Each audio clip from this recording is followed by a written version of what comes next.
Camelot! I've arrived at Camelot. Yes, we have. Camelot Therapeutic Horsemanship. What's the backstory of this place? Camelot has been around serving people with disabilities, children and adults, for 30 years here in the Valley. Eileen Chahusky, our founder, she started Camelot after riding for 7 years at a program called Dragon Slayers in Santa Cruz, California. That's where the dragon theme comes Absolutely. from. I saw that on your site and I was going to ask you about that.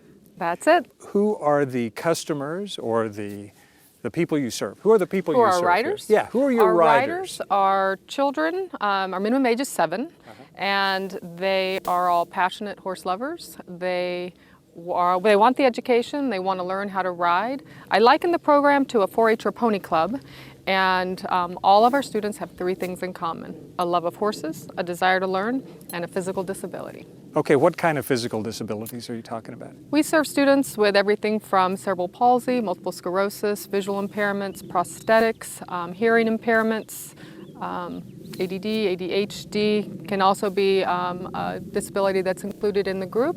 Why are horses so valuable in therapeutic programs with people with physical disabilities? There are a lot of theories on that. I believe it's the balancing, rebalancing, the movement of the human pelvis. That is one of the biggest physical attributes to the therapy that we offer. When you're riding, when you're steering your horse, when you're initiating those turns, when you don't have headers and sidewalkers starting that movement for you, you're balancing and rebalancing on a living, breathing animal. That is tremendous for core strength, flexibility, muscle strengthening. The component about our program where our students' lessons might also take place on the ground, where they're learning grooming, tacking, how horses behave, studying body language, that's where the human-horse connection takes place, and that has benefits all on their own. Well, that's the mystery to me. We know that horses heal in amazing ways, physically, emotionally, mentally. Have you been able to figure out why?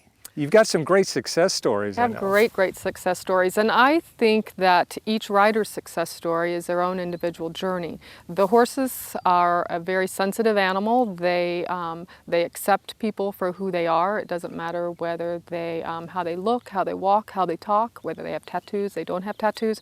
They're going to react and respond to the individual that's treating them and mirror that interaction. Be treated with kindness, they give kindness.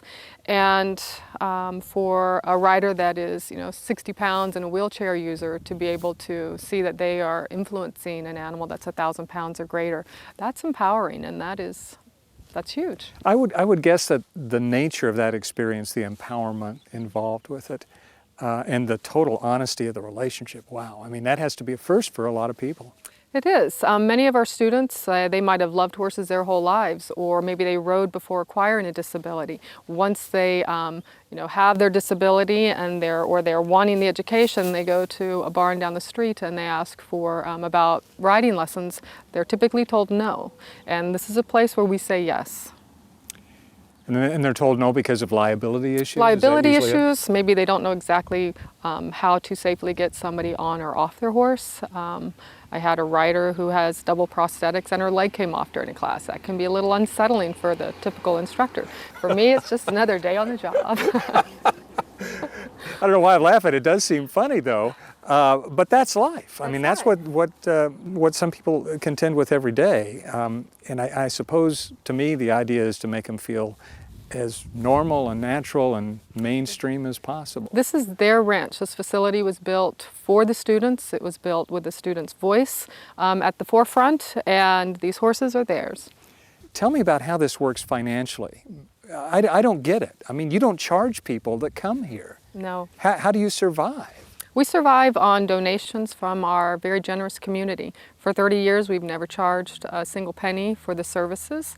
Our facility was built with funds that were raised before we broke ground. So from day one, we've been debt-free, and we continue to operate that way. We pay as we go. And it's all been done by the generous support of our community. Yeah. Private contributions, fundraising events, and support other organizations that do fundraising activities on our behalf. We receive no government funding or state funding. Good for you. Thank you. Where did the horses come from? Some are purchased and some are donated. I get probably average 1 to 2 calls a week for people looking to place out horses. Not every horse is cut out to be a therapy horse, and currently our barn is full. Yeah. But what do you look for then in a therapy horse? Disposition and behavior comes first. Sometimes I have a need. We serve such a wide range of students, adults and children alike. I need tall and short, wide and thin. And so I have quite a range of what I'm looking for. But the most important thing is the horse's attitude and behaviors. They have to want the human interaction and that contact, and they have to be very patient teachers.